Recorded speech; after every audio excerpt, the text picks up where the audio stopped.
আসসালামু আলাইকুম। আজ তৈরি করে দেখাবো মিনি পিৎজা। আমি ভাবছি কেন আগে বুদ্ধি ছিল না আমি মিনি পিৎজাটা তৈরি করিনি। যদি আগে থেকে আমি এটা বুদ্ধি করে তৈরি করতাম তাহলে পিৎজা বানানোর পরে আমার বাসায় এত কাড়াকাড়ি হতো না। তো চলুন কথা না বলে দেখে আসি কিভাবে এই মিনি পিৎজাটা করতে হয় ঘরে থাকা সাধারণ উপকরণ দিয়ে। ডোটা রেডি করার জন্য প্রথমে দিচ্ছি আমি এখানে হাফ কাপ পানি। এটা হালকা গরম পানি, মানে আঙ্গুল দিলে আপনি সহ্য করতে পারবেন ঠিক অতটুকু পরিমাণ গরম। দিয়ে দিচ্ছি আমি 1 টেবিল চামচ ইস্ট। এরপরে দিচ্ছি আমি 2 কাপ পরিমাণ ময়দা।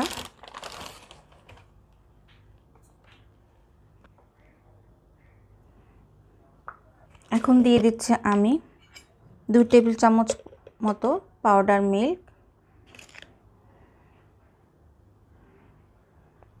দিয়ে দিব 1.5 টেবিল চামচের মতো চিনি।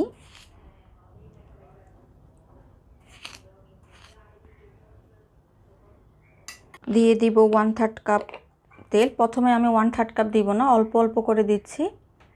প্রথমে আমি 1 টেবিল চামচ পরিমাণ তেল দিলাম। এখন দিব স্বাদ মতো লবণ।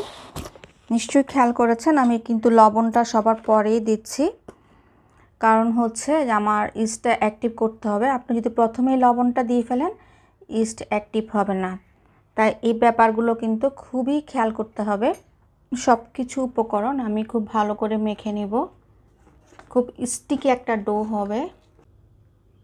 তো ডোটা আমি 5 মিনিটের মতো খুব ভালো করে হাতে তেল লাগিয়ে লাগিয়ে মথে নিয়েছি। এখন কিন্তু অত বেশি আর স্টিকি ভাবটা নেই, কিন্তু খুব সফট একটা ডো। এখানে নিয়েছি আমি মুরগির মাংস নিয়েছি 1 পিস, ছোট ছোট করে কেটে নিয়েছি। একটা বড় সাইজের পেঁয়াজ আমি কুচি করে নিয়েছি। 1 টেবিল চামচ নিয়েছি লাল মরিচের গুঁড়ো, 1 টেবিল চামচ টমেটো সস, আর 1 চা চামচ নিয়েছি আমি হাফ চা চামচ নিয়েছি আমি টালা মানে ভাজা জিরার গুঁড়ো, 1 চা চামচ আদা রসুন বাটা, আর পাউডার মিল্ক নিয়েছি এখানে 1 টেবিল চামচ, স্বাদ মতো লবণ, আর যেটা দেখা যাচ্ছে না 1 চা চামচ সয়া সস নিয়েছি, আর নিয়েছি হচ্ছে 1 টেবিল চামচ খাওয়ার তেল।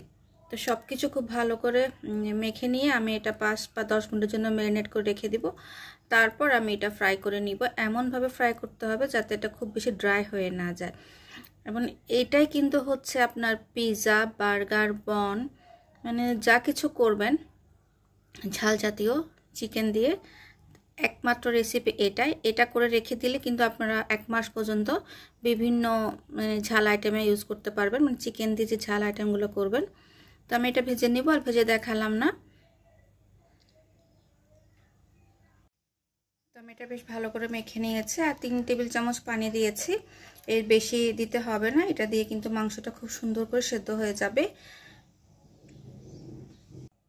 তো এই তো চিকেনের পুরটা আমি ভেজে নিয়েছি, আর যে ডোটা আমি রেডি করে রেখেছিলাম যে কয়টা পিৎজা করব সেই অনুযায়ী আমি 4টা ডো হয়েছে। এই কড়াইতে আমি আজকে মিনি পিৎজাগুলো রেডি করব, তাই কড়াইতে আমি কিছুটা তেল ব্রাশ করে নিয়েছি। আর যে ডোগুলো আমি রেডি করে রেখেছিলাম ওগুলো হাতে নিয়ে আমি একটা পরোটার শেপ করে নিব গোল করে। আপনারা চালটা বেলে নিতেও পারবেন। আমি হাতে একটা ডো নিয়েছি, একটা হাত দিয়ে ভাবে ঘুরিয়ে ঘুরিয়ে একটা গোল পরোটা যেহেতু তার সাথে একটু মোটা করে নিব। আপনি এভাবে করতে পারবেন বা প্যানে রেখেও হাত দিয়ে ভাবে প্রেস করে করে করে নিতে পারবেন। তো কড়াইতে আমি 4টা পিৎজাই সেট করে নিয়েছি। এখন এটার উপর আমি টমেটো সস দিয়ে দিব।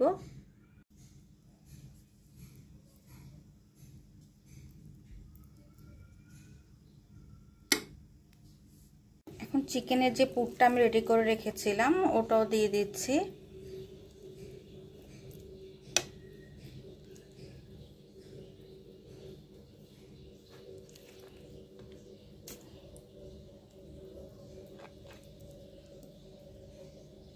কিছুটা চিজ আর কাঁচামরিচ আমি দিয়ে দিচ্ছি।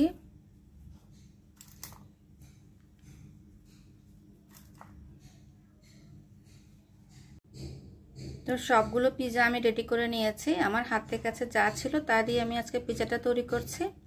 আপনারা চাইলে আরও টমেটো, ক্যাপসিকাম এগুলো অ্যাড করতে পারবেন। তো আমি এটা ঢেকে রেখে দেব 5 থেকে 6 মিনিটের জন্য, তারপর আমি চুলাটা বেক করে নিব।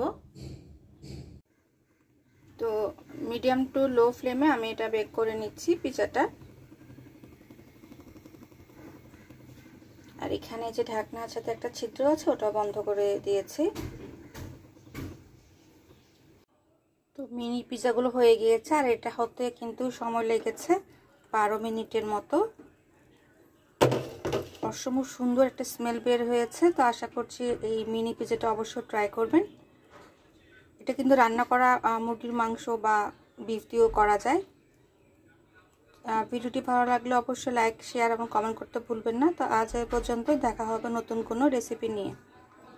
শেষ পর্যন্ত সবাই ভালো থাকবেন। আল্লাহ হাফেজ।